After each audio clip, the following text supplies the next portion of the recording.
Кто такой Томас Кларк? Томас Кларк, также известный как Эксперимент 1199, был педиатром в Playtime Co. После того, как ему диагностировали рак легких, он добровольно согласился на участие в эксперименте. Его тело должны были перенести в игрушку. Об этом говорит следующая запись.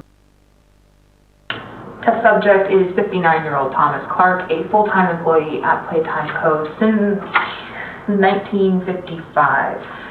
6 months ago, he was diagnosed with terminal lung cancer. Now, Mr. Clark, of sound mind, has volunteered for this experiment.